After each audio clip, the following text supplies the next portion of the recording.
Hello friends, welcome to my channel. आज मैं बनाने जा रही हूँ साबूदाने की खिचड़ी, जिसे आप व्रत में भी खा सकते हैं या फिर आपका मन हो तो आप कभी भी इसको बना के खा सकते हैं।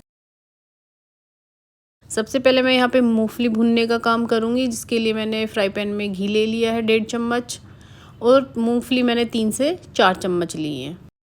मैंने यहाँ पे खिचड़ी बनाने में काम में आने वाली सारी सामग्री ले ली है। मैंने यहाँ पे एक बारीक कटा टमाटर लिया है, एक उबला हुआ आलू लिया है, 3 से 4 चम्मच भुनी हुई मूंगफली ली हैं, एक बड़ी कटोरी साबूदाना लिया है, कड़ी पत्ता लिया है, एक हरी मिर्च बारीक कटी हुई, एक गाजर ली है बारीक कटी हुई और हरा धनिया लिया है।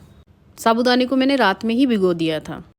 खिचड़ी बनाने के लिए मैं यहाँ पे एक बड़ा चम्मच घी गरम करूँगी। जैसे घी गरम हो जाएगा उसमें जीरा ऐड करूँगी। अगर आप व्रत में जीरा खाते हैं तो यूज कर सकते हैं, अदरवाइज़ इसको स्किप कर सकते हैं। उसके बाद में मैं बारीक कटी हुई हरी मिर्च डालूँगी।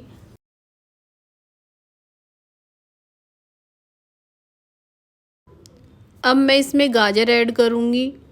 अब इसको थोड़ा चलाऊँगी।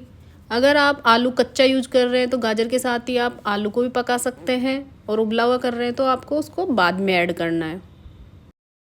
अब इसको थोड़ी देर पकने के लिए ढककर छोड़ देंगे।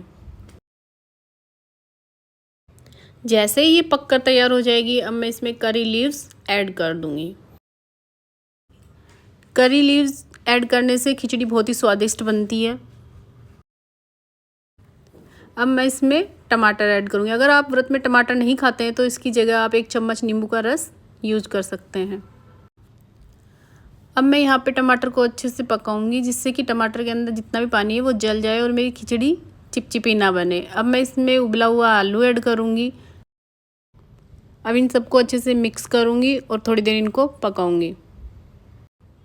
जैसे ही ये पककर तैयार हो जाएगा, मैं इसमें लाल मिर्च पाउडर ऐड करूँगी। अगर आप लाल मिर्च पाउडर नहीं खाते हैं व्रत में तो आप काली मिर्च पाउडर भी यूज कर सकते हैं। अब मैं यहाँ पे इसमें भुनी हुई मूंगफली ऐड करूँगी, जिसका छिलका मैंने निकाल दिया है।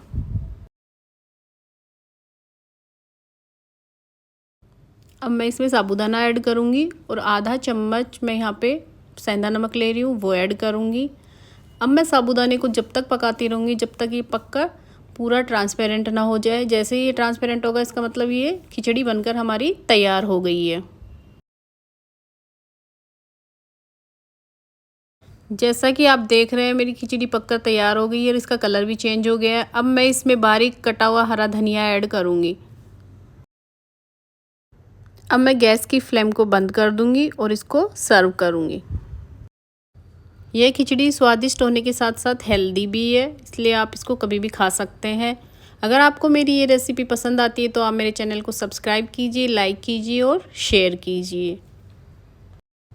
इस खिचड़ी को बनाने में सिर्फ 5 ही मिनट लगते हैं, इसलिए आप व्रत में इसको आसानी से बनाकर जब भी आपको भूख लगे आप इसको खा सकते हैं। आप इस खिचड़ी को दही के साथ में भी खा सकते हैं। Thanks for watching my video.